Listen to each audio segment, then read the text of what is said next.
안녕하세요. 저는 이 세상을 살아가는 평범한 남성입니다. 제가 이곳에 왜 글을 쓰는지는 정말 아무도 모르실 거예요. 그저 평범하게만 잘 살아왔다고 생각한 제가 이런 청천벽력 같은 일이 일어날 것이라고는 상상을 하지 못했었으니까요. 그럼 제게 어떤 기막힌 일이 있었는지 지금부터 이야기를 시작해 보도록 하겠습니다. 어린 시절 저는 누나와 남동생 사이에 낀 둘째 아들이었습니다. 위로는 누나에게 뺏기고 밑으로는 남동생에게 양보를 하는 것이 생활화가 되어 있던 저는 크게 욕심 같은 것도 없이 살았던 것 같아요. 제가 부릴 욕심이라고 해봐야 먹을 것 정도였던 것 같네요. 부모님은 항상 형제가 사이가 좋아야 한다는 말씀을 하셨습니다. 그래서 집안에서 형제들끼리 큰 소리가 나고 싸우고 하는 것을 많이 싫어하셨고요.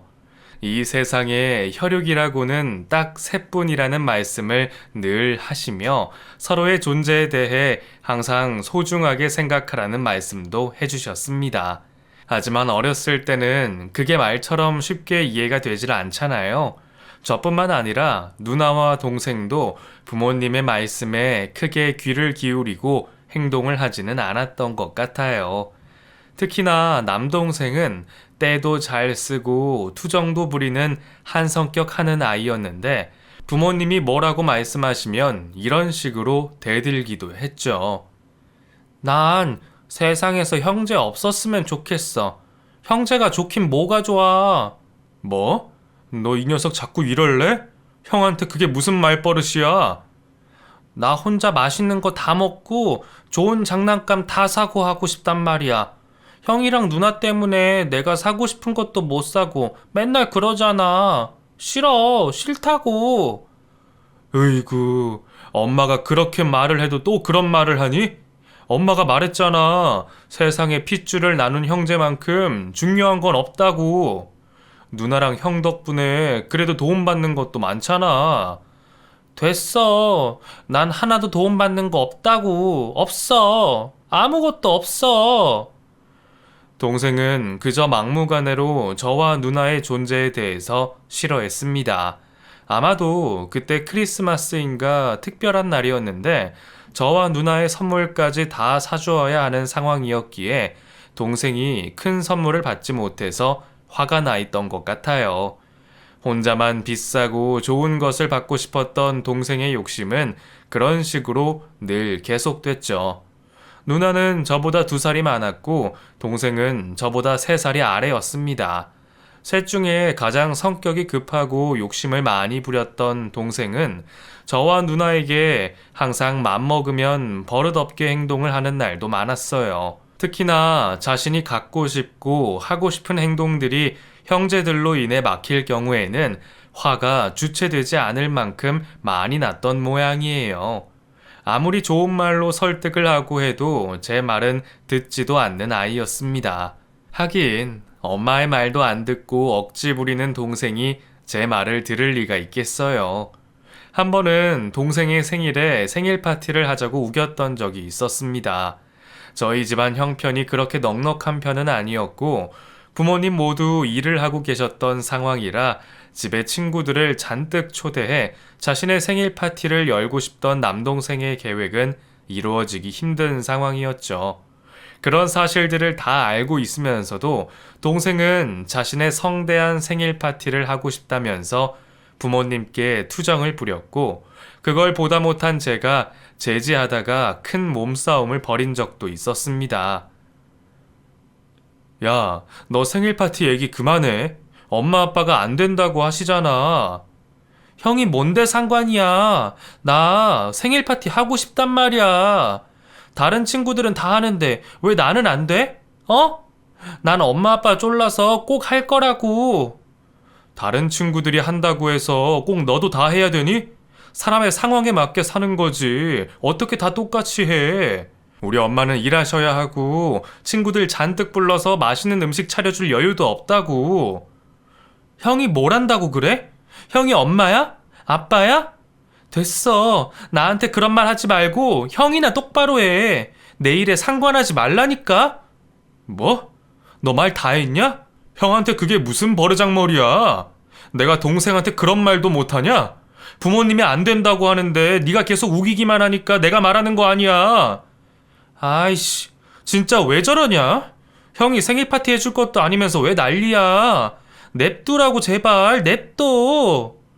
동생은 제게 해서는 안 될 말을 해버렸고 참다 못한 저는 폭발해서 동생의 머리통을 주먹으로 세게 내리쳤습니다.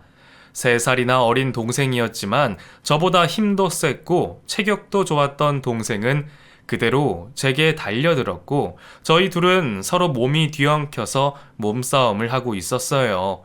그걸 본 누나가 급하게 와서 말리긴 했지만 여자의 힘으로 힘 좋은 두 남자아이들의 몸싸움을 말리기에는 역부족이었습니다.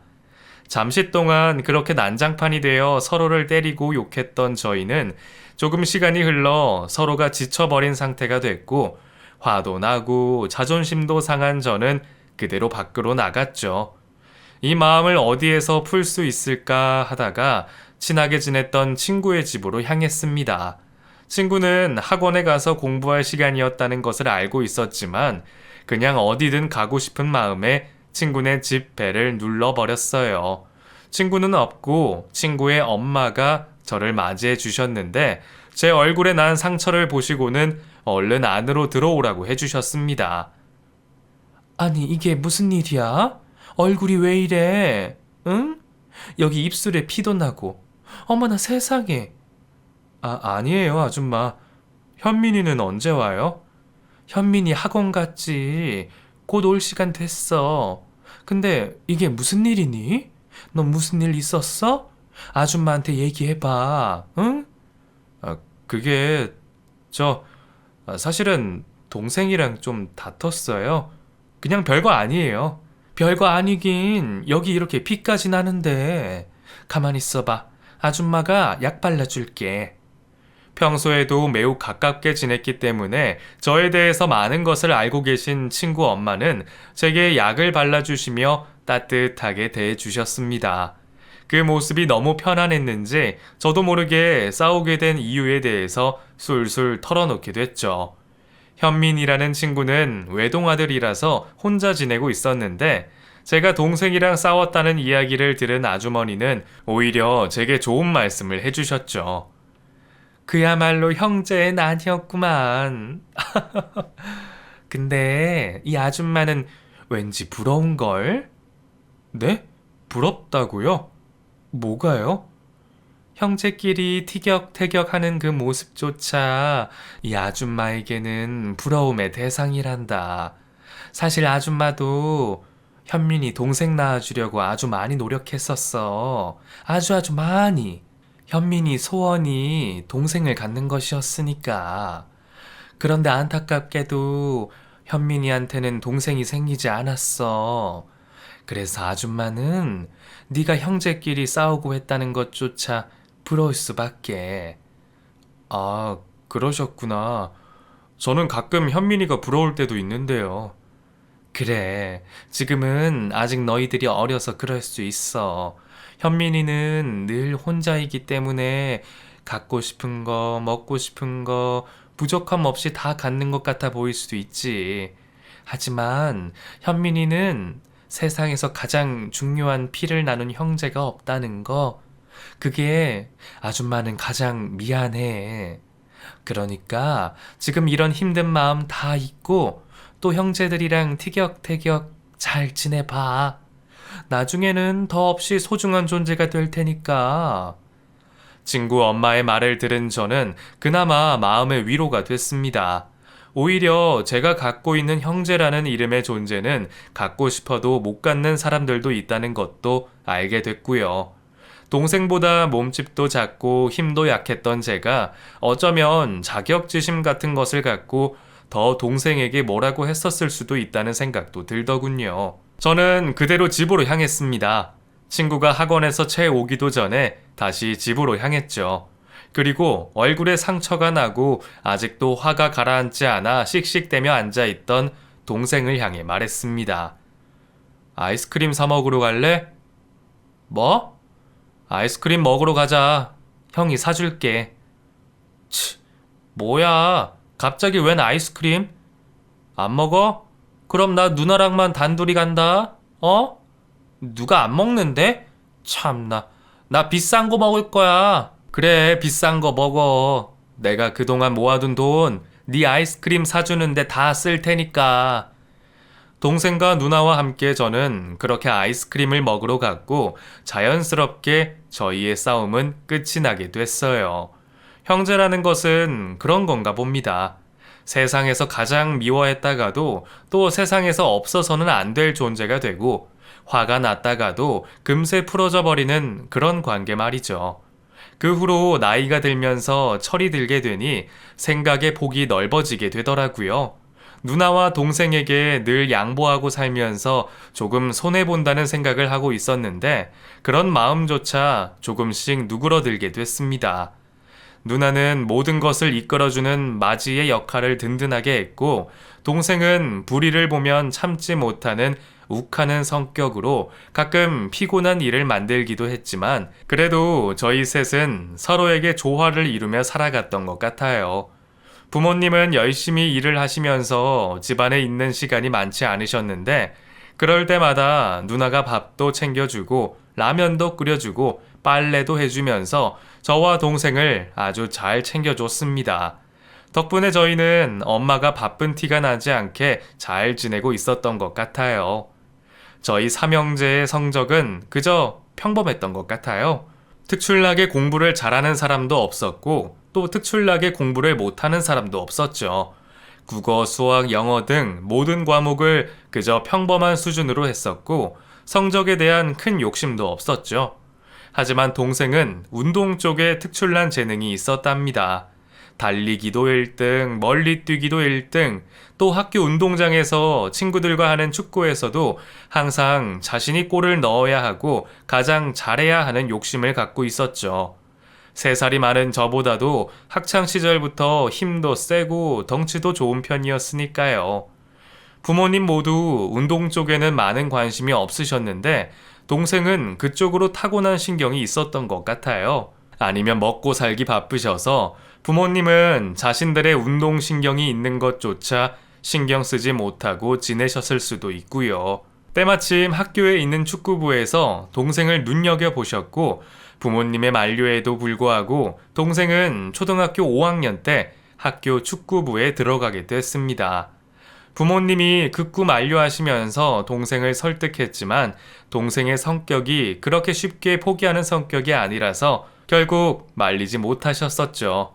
그 당시 부모님이 늦은 밤 두 분이 몰래 하시는 말씀을 들은 적이 있었는데 부모님은 그저 운동을 시키려면 돈이 많이 들 것이라는 걱정을 아주 많이 하고 계셨던 것 같아요. 여보, 우리 막내가 축구부에 들어갔다는데 이거 어쩌죠? 운동하기가 얼마나 힘든데 뭐 계속 하겠어. 조금 하다가 힘들고 그러면 알아서 그만두겠지. 너무 걱정하지 맙시다. 말도 말아요. 거기 들어가겠다고 몇 날 며칠을 아주 버티는데 제가 두 손 두 발 다 들었잖아요. 이번에는 대단한 결심을 한 것 같은데 걱정이에요. 그 힘들고 어려운 운동을 뭐하러 한다는 거지 원? 사람들 말 들어보니까 돈도 엄청 많이 든다고 하던데 훈련 가고 뭐 하고 그러면 그거 어떻게 감당하죠? 지금 당장 먹고 살기도 빠듯한데. 뭐 대책이 있겠지. 좀 기다려 봅시다. 아직 들어간 지 며칠 안 됐으니까 너무 걱정 많이 하지 말아요. 부모님은 그렇게 동생의 운동에 대해 걱정을 하고 계셨어요. 운동이라는 것이 워낙에 돈이 필요한 분야라는 것은 누구나 다 알고 있었으니까요. 저는 그런 부모님의 걱정을 들으며 또 한번 고민에 빠지게 됐죠. 혹시 저와 누나가 동생의 운동 때문에 학원도 못 다니고 그러면 어떡하나 싶기도 하고 여러 가지 감정이 생겼습니다. 제가 아무리 형제를 소중하게 생각하는 나이가 됐다고 해도 저 역시 그때 중학생일 뿐이었으니까요. 어렸을 때부터 하도 동생에게 양보하고 누나에게 양보하고 자라다 보니 제 자신이 그것에 대한 피해의식이 있었던 것 같기도 해요. 그렇다고 또 동생에게 하지 말라는 말을 한다고 해도 제 말을 들을 녀석이 아니었으니까요. 그리고 저의 그런 우려는 현실로 나타났습니다. 6학년이 된 동생은 당장 동계훈련부터 시작해서 각종 스포츠 용품을 맞추었고 대회도 나가게 됐는데 그때 들어가는 돈 때문에 부모님이 힘들어 하셨어요.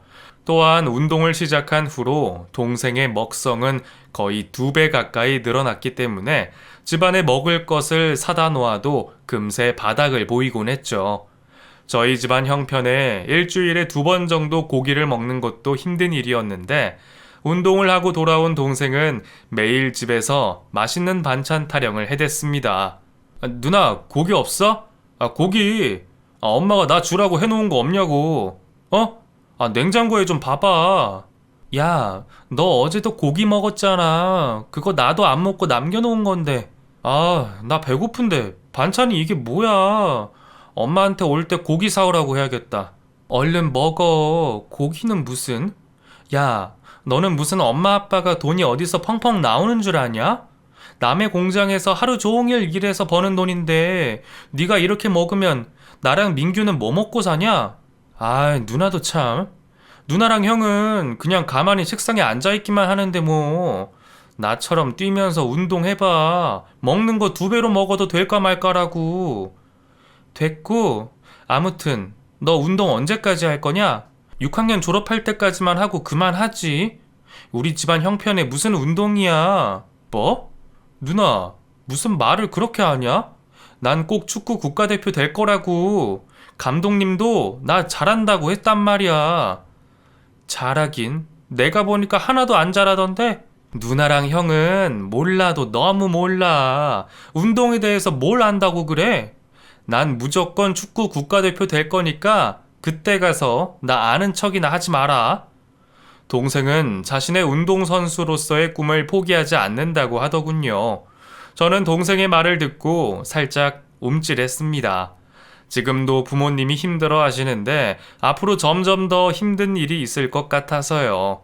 그 당시 누나는 고등학생, 저는 중학교 3학년이었기에 아무리 공부를 하지 않는다고 해도 최소한의 학원은 다니고 있던 상태였고 이것저것 들어가는 돈이 꽤 있었거든요.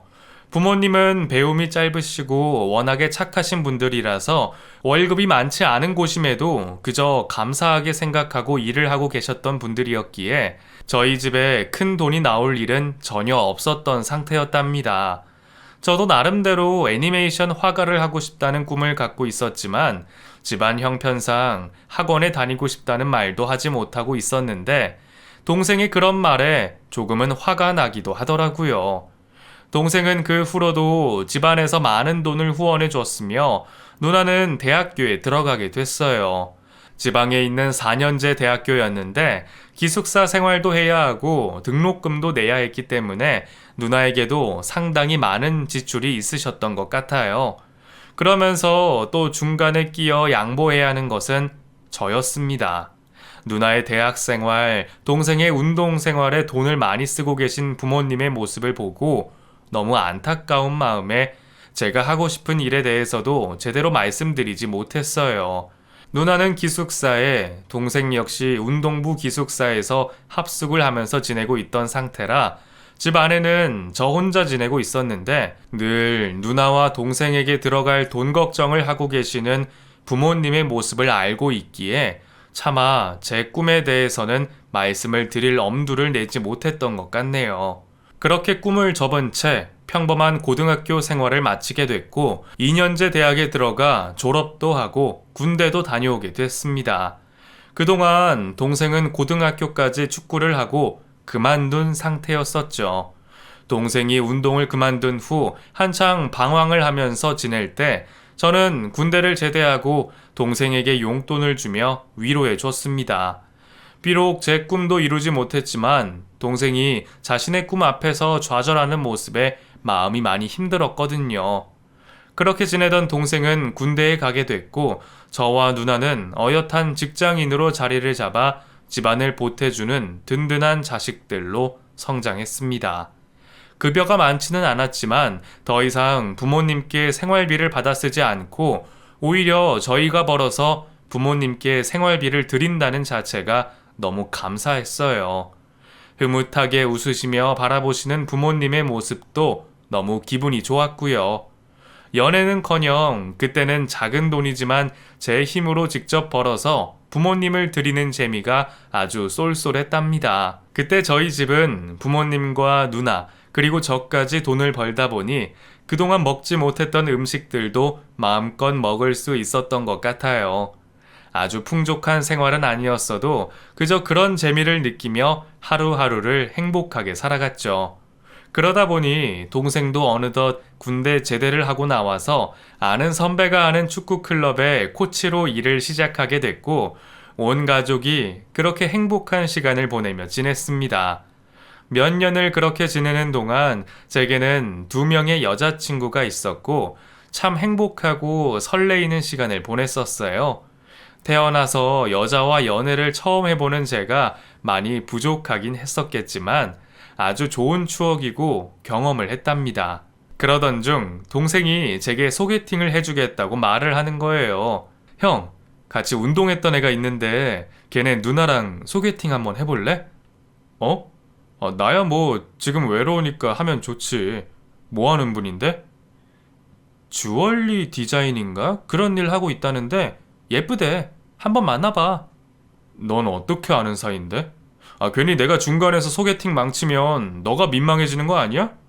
에이, 운동부는 또 의리가 있지. 그런 걸로 사이 망치고 그런 일 전혀 없거든.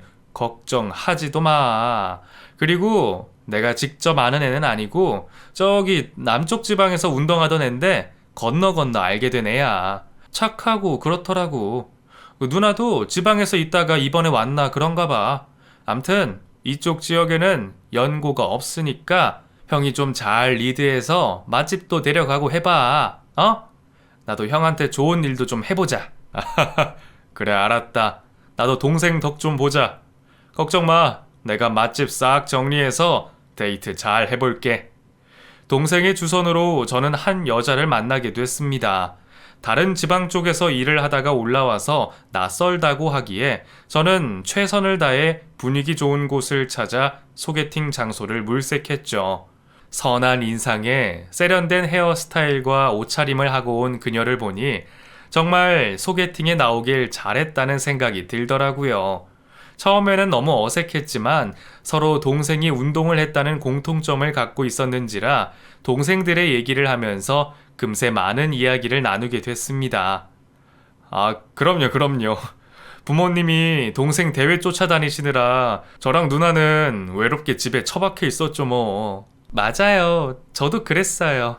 저는 하다못해 동생 대회에 데리고 가셔서 그저 멍 때리면서 축구장에 앉아있던 기억도 있어요. 그렇게 가기 싫은 저를 왜 데리고 가셨는지 모르겠네요. 그게 뭐 다 추억이죠. 그래도 가끔 동생네 팀이 이기고 골도 넣고 했다는 말 들으면 기분 좋던데요. 화기애애한 분위기에 이끌려 카페에서 자리를 옮겨 밥을 먹게 됐고 그 이야기들 덕분인지 저희는 그 다음 주에도 또 그 다음 주에도 계속해서 만남을 이어갔습니다. 그리고 곧 불타오르는 연애를 시작할 수 있었죠. 오랜만에 하는 연애이다 보니 너무 설레어서 잠을 설칠 정도로 기분이 좋았던 것 같아요. 하루하루 살아가는 게 너무나 행복했고 무엇보다 그녀와의 만남을 주선해준 동생이 너무 고마웠죠. 여자친구의 부모님은 모두 안 계시고 남동생하고 단 둘뿐이라는 말을 듣고 저는 최대한 그녀를 잘 챙겨주려고 노력했습니다. 특히 그녀가 아플 때나 힘든 일이 있을 때면 열일을 제쳐두고 그녀 먼저 챙겨줬어요. 부모님의 따스한 보호를 대신 제게서 느끼게 해주고 싶은 마음이 아주 많이 컸던 것 같아요. 그녀 역시 그런 제가 너무 좋았는지 늘 고맙다, 사랑한다는 말을 많이 해주었어요. 그렇게 2년 정도를 연애하다 보니 점점 그녀와 함께 살고 싶다는 생각이 들었습니다. 자신이 하는 일과 관련해 따로 공부하는 것이 생겨서 주말마다 바빠진 그녀와 잠시도 헤어져 있고 싶지가 않았거든요. 그녀는 꿈과 야망이 많은 사람이어서 더 높은 곳을 향해 올라가고 싶어 했고 남부럽지 않은 지위와 경제력도 갖고 싶어 하는 사람이었습니다. 큰 욕심이 없고 그저 소소하고 행복하게 살아가고 싶어 하는 저와는 조금 반대되는 생각이었지만, 그래도 그때는 그녀에게 온 정신이 다 팔려 있는 상황이었기에 그런 의견의 차이점은 상관없다고 생각하고 있었죠. 때때로 그녀의 질문에 난감하기도 했지만, 그래도 저는 저만의 소신을 가지고 얘기를 해주었어요. 자기는 어떤 사람이 될 거야? 응? 이대로 지금 다니는 회사에서 평생 쭉 있을 건 아니지? 난 사실 이대로도 만족해. 내가 말 안 했나? 누나한테 치이고 동생한테 치여서 사실 어린 시절부터 양보하고 포기하는 게 어느 정도 습관화가 되었다고. 그렇다 보니까 나는 지금 이대로 내가 할 수 있는 선에서 일하고 또 그에 맞춰서 생활하는 것이 좋다고 생각하는데. 어머나, 자기야, 정말이야? 자기는 꿈도 없고, 그럼 아무 생각도 없어? 난 아니야. 난 다르다고. 난 늘 내가 지금 살고 있는 것 이상의 뭔가가 되고픈데, 자기 좀 실망인데? 실망? 에이, 왜 그래? 그게 꼭 인생의 정답은 아니잖아. 우리 지금 가진 것에 감사하며 열심히 살아보자. 뭐 좋은 날 있겠지. 자기야, 난 좀 자기가 미래를 위해서 뭔가 자격증도 준비하고 공부도 하고 그렇게 살았으면 좋겠어. 뭐라도 좀 해보자. 난 이대로 내 인생이 이게 끝이라고 생각하면 너무 싫단 말이야. 저의 소신을 듣고도 그녀는 뭔가 아쉬운 마음이 잔뜩 있는 목소리로 자격증 같은 것이라도 준비해 보라는 말을 했죠. 저는 그런 그녀의 말에 어느 정도는 동의를 했고 또 어느 정도는 동의하지 않았습니다. 너무 허황된 꿈을 쫓고 있으면 현재 삶을 살아가는 마음이 너무 힘든 것이잖아요. 그렇게 인생을 힘들게 살고 싶지는 않기 때문이에요. 그녀는 항상 자신을 위해 채찍질을 했습니다. 연애한 지 3년이 가까워지면서부터는 주말마다 공부를 해야 한다며 만나기를 꺼려했고, 저는 그런 그녀를 응원해 주기 위해 일부러 주말이 되면 그녀에게 최소한의 연락만을 하면서 공부에 방해하지 않았죠. 그녀의 직업이 주얼리 디자이너이기 때문에 그것과 관련된 공부를 한다고 하니 응원해 줄 수밖에요. 그런 그녀와의 주중의 만남이 너무나 소중했고, 저는 그녀와 한시도 떨어져 있고 싶지 않아 결혼을 하기로 했습니다. 미래를 위한 공부도 결혼하고 해도 충분하다고 생각했으니까요. 그리고 제가 그녀를 위해 도움을 줄 수 있는 부분이 있으면 언제든 도와주고 싶은 생각이 들었기도 했고요. 저는 그녀에게 청혼을 하려고 멋진 이벤트를 준비했으며 그 과정에서 제 남동생과 그녀의 남동생의 도움까지도 받게 됐습니다. 둘 다 축구를 했던 사이였고 그녀를 소개시켜주는 과정에서 서로 알게 된 사이라서 연락하고 가끔 만나면서 지내고 있었거든요. 근사한 카페를 빌려 그녀와의 추억이 담긴 영상을 제작했고 장미꽃 300송이와 예쁜 반지까지 준비하면서 그녀를 기다렸어요. 정말 제게도 이런 순간이 오게 될 줄은 몰랐는데 준비를 하는 내내 제 마음이 울컥했습니다. 그런데 준비하는 과정에서 그녀의 남동생이 제게 이런 말을 하더라고요. 저기 형님, 결혼을 너무 서두르시는 거 아니세요? 아직 나이도 많이 안 되셨는데. 응? 그게 무슨 말이야? 왜? 내가 누나랑 결혼하는 게 못마땅해?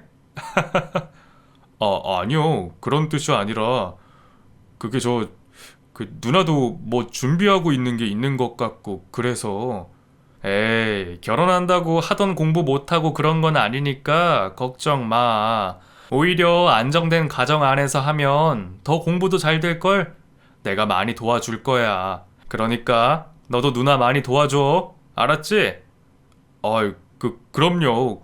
걱정 마세요. 저는 단지 그저 걱정이 돼서. 걱정? 야, 누나 걱정 너무 많이 해주는 거 아니야? 누나 걱정은 하지 마. 앞으로는 내가 잘 지켜줄 테니까. 자꾸만 누나 걱정을 하면서 결혼이 너무 이른 것 아니냐는 말을 하는 예비 처남의 말이 좀 이상하게 들리기도 했지만 신경 쓰지 않았습니다. 뭔가 말을 하려다가 망설이는 것 같은 느낌도 받았지만 그때는 그저 그녀와 결혼하고 싶은 마음에 넘겨버렸죠. 그날 이벤트를 진행하면서 저는 제가 진심으로 그녀를 사랑하고 있다는 것을 깨달았습니다. 그녀보다 오히려 준비한 제가 더 많은 눈물을 흘렸으니까요. 그녀는 제게 없어서는 안 될 존재이고 제 인생 모든 것을 다 바쳐도 아깝지 않을 존재라는 생각이 들었답니다. 제가 그렇게까지 준비를 한 것을 보고 그녀는 결혼을 승낙하게 됐어요. 그녀도 저를 너무나 사랑하고 있다는 대답과 함께 저희는 그날 밤 평생 잊지 못할 밤을 함께 보내기도 했죠. 하지만 그녀는 대부분의 여자들이 바라는 길이길이 기억에 남는 결혼식보다는 그저 결혼식 없이 조용히 신혼생활을 시작하기를 원했습니다. 자기야, 근데 나는 부모님도 안 계시고 먼 지역에서 있다 와서 마땅히 하객도 없을 것 같은데. 에이, 그럼 어때? 그런 게 뭐가 중요해? 그냥 우리만의 약속의 날인데 그런 거 신경 쓰지 마. 그게 아니라 저기 우리 그냥 결혼식 하지 말고 혼인신고만 하고 살면 어때?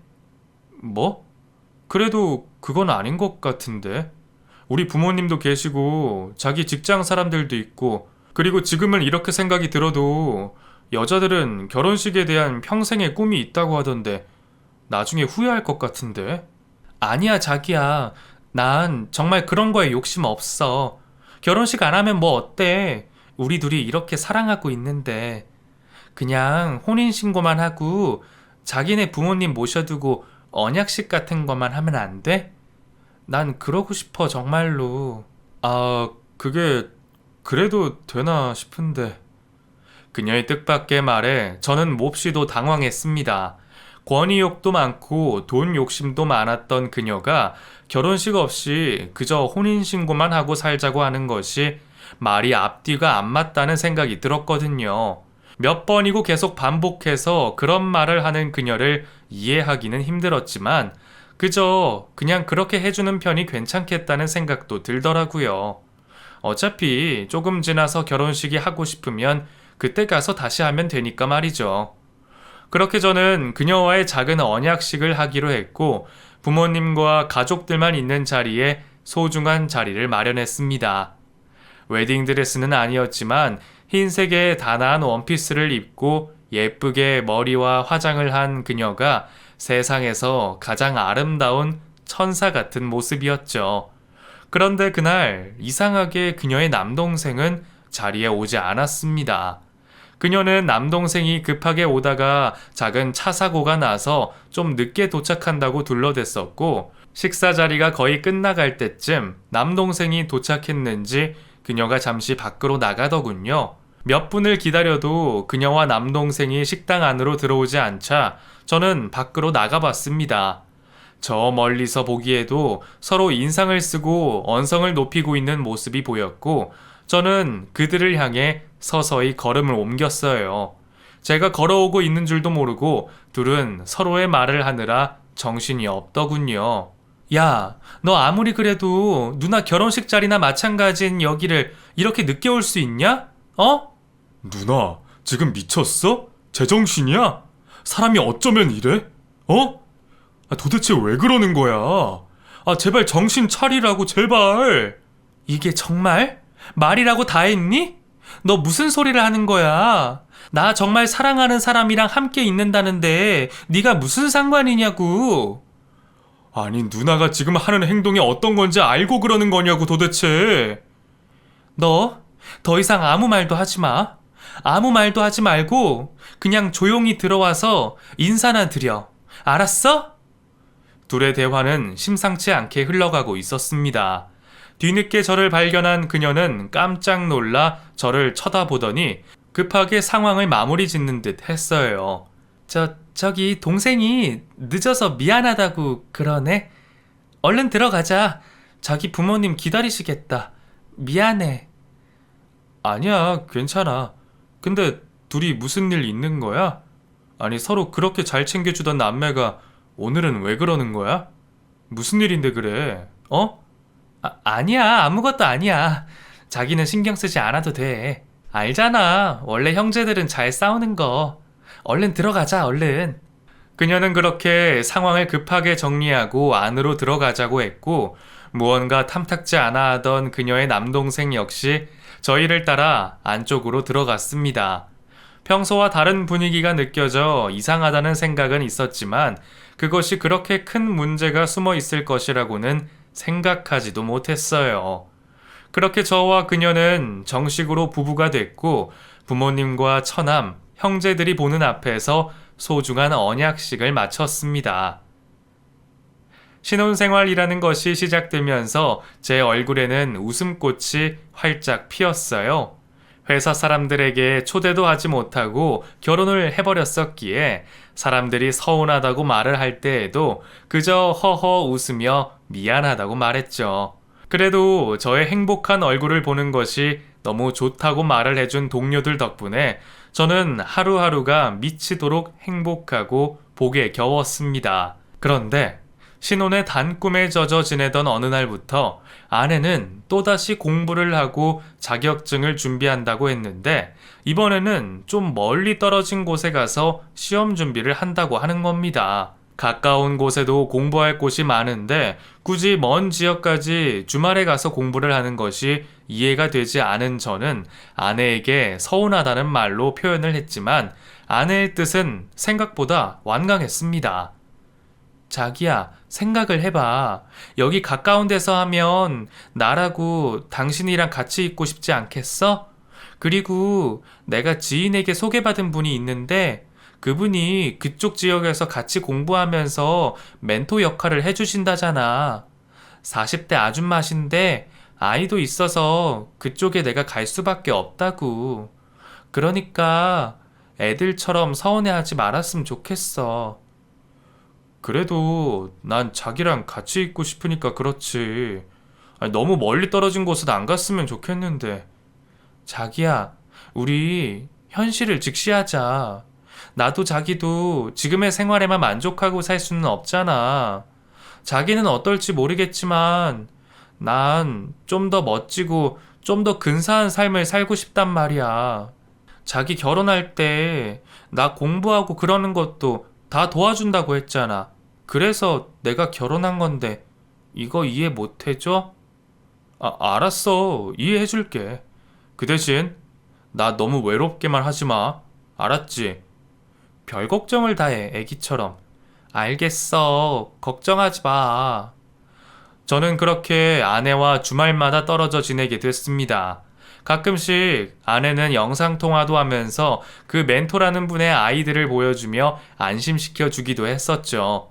공부를 열심히 하고 그 집에서 밥도 먹고 하룻밤 신세도 지니 저는 그게 너무 감사해서 카드를 주면서 밥을 사드리라는 말까지 했습니다. 하지만 저의 믿음은 곧 어마어마한 배반감으로 부메랑처럼 돌아왔어요. 어느 날 갑자기 저를 찾아온 처남이 건네준 청첩장에 말도 안 되는 이름이 적혀 있었기 때문입니다. 평일 오후 시간 졸음을 참으며 근무를 하고 있던 제게 처남의 전화가 걸려왔어요. 지금 잠깐만 1층으로 좀 내려와 주세요. 지금? 우리 회사 1층? 여기까지 웬일이야? 얼른요. 얼른 빨리요. 아니, 무슨 일인데 그래? 왜 이렇게 숨을 헐떡여? 알았어. 잠시만 기다려. 얼른 내려갈게.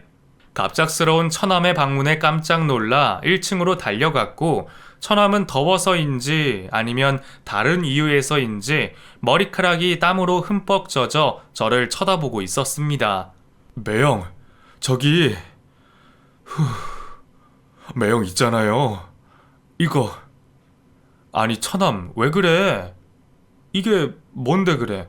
웬 청첩장이야? 처남 결혼해? 제가 아무리 말리고 해도 소용이 없네요. 이것 좀 봐주세요. 이것 좀요. 제게 내민 처남의 청첩장 안에는 제 아내의 이름이 고스란히 적혀 있었습니다. 설마 이름이 같다고 똑같은 사람은 아닐 테니 저는 청첩장 안을 들여다봤어요. 그런데 아니나 다를까 아내와 낯선 남자 그리고 2명의 아이들이 함께 다정히 찍은 사진이 안쪽에 있더라고요. 아니, 이게 뭐야? 처남, 도대체 이게 어떻게 된 일이야? 매형, 어째요? 제가 다 면목이 없네요. 매형 정말 좋은 사람인데 우리 누나 정신 나갔나 봐요.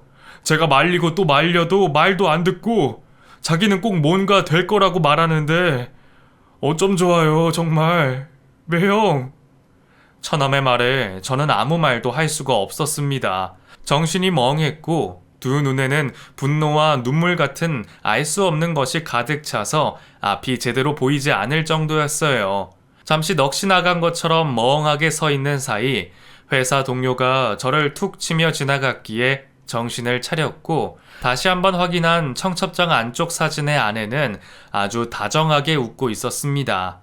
청첩장에 적힌 결혼식 날짜는 앞으로 3주 뒤에 토요일 오후 시간이었는데 사진을 자세히 들여다보니 그때 제게 영상통화로 보여주었던 멘토라는 사람의 아이들이 바로 이 아이들이었다는 것을 깨달았어요. 아내는 매주 주말 공부를 하러 가는 것이 아니었고 이 사진 속의 남자와 함께 만나 연애를 하러 가는 것이었나 봅니다. 순간 모든 퍼즐이 맞춰지기 시작하면서 제가 그동안 그녀에게 했던 행동들이 파나로마처럼 지나갔어요. 저와 깊은 사랑을 나누며 함께 보낸 시간들, 무엇이든 아내의 비위에 다 맞추어 하고 싶은 것 다 해주던 그 시간들, 그 모든 것들을 함께 했던 그녀가 지금 다른 남자와의 결혼을 앞두고 있다는 사실에 그저 가슴이 먹먹할 뿐이었습니다. 매형, 어떡해요. 정말 죄송해요. 제가 다 죄송해요. 너무 죄송하고 그래서 할 말이 없어요.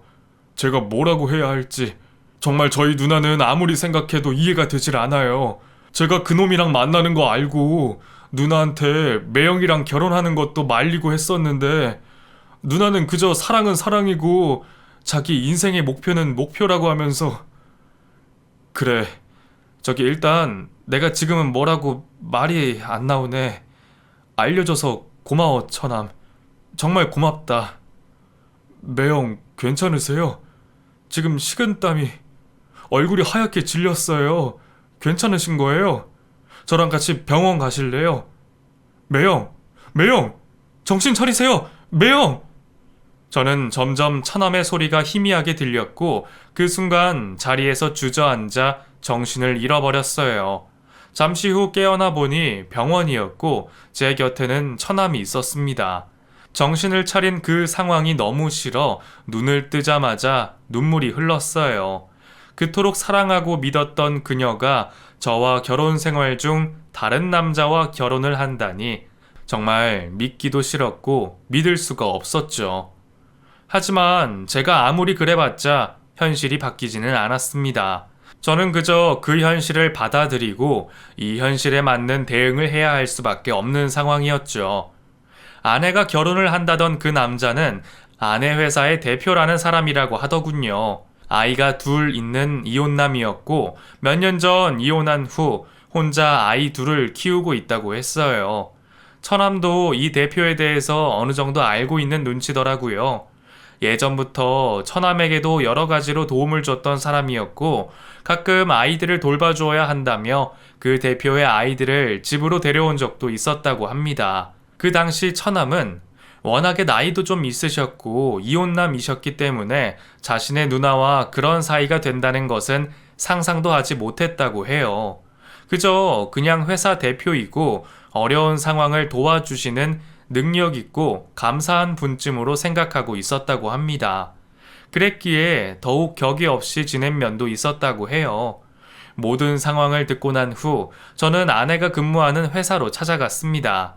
예전 같았으면 회사 1층이나 근처 커피숍에서 전화를 했었겠지만 이번에는 전화를 하지 않고 직접 아내의 사무실 안으로 들어갔어요.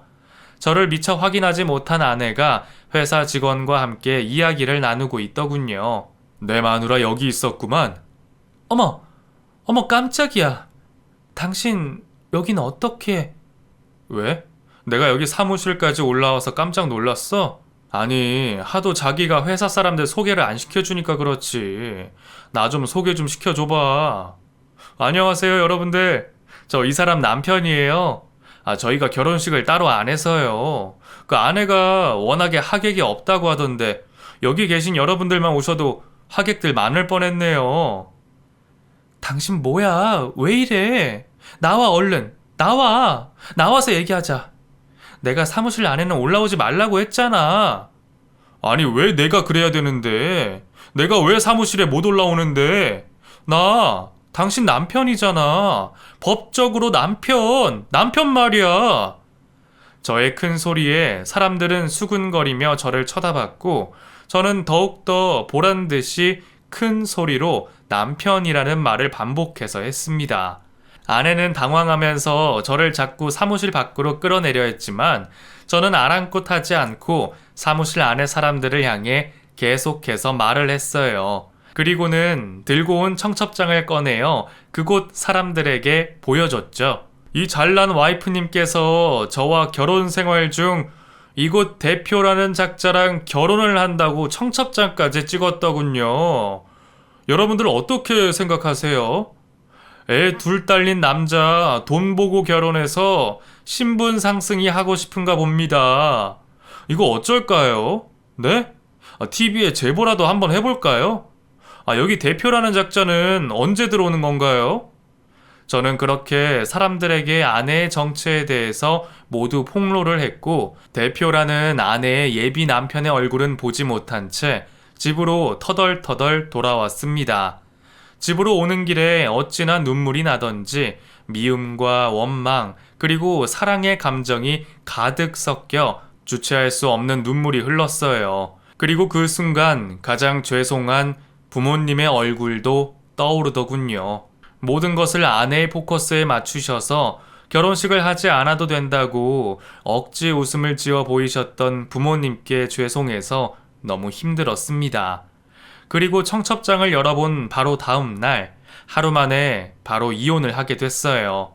서류를 내고 완벽하게 해결되기까지 조금 시간이 걸리긴 했지만 그래도 결혼한 지 얼마 되지 않은 상태라 재산 분할이나 양육권 등도 없었기에 깔끔하고 빠르게 진행될 수 있었죠. 어떻게 시간이 흐르나 했는데 또 그럭저럭 시간은 흘러가게 됐고 그동안 저는 아내와 살던 집을 빼고 집으로 들어와 회사를 다니며 생활했어요. 도저히 못 살 것처럼 힘들고 아팠는데 사람이 또 어떻게 살아가기는 하더군요. 그렇게라도 흘러가는 시간이 다행이라 여기며 아무 생각 없이 넋이 나간 상태로 몇 개월을 지냈습니다. 시간이 흘러 어느덧 그 사건이 있은 지 3년 차. 제 곁에는 든든한 동반자가 생겼습니다. 누구보다 가정을 위할 줄 알고 저희 부모님도 섬길 줄 아는 아주 현명한 아내예요. 지금의 저는 그 누구보다 행복하답니다. 현재 가진 것에 만족하며 이 행복을 영원히 깨고 싶지 않네요. 이상으로 제 이야기를 마치겠습니다. 긴 이야기 끝까지 들어주셔서 감사드려요.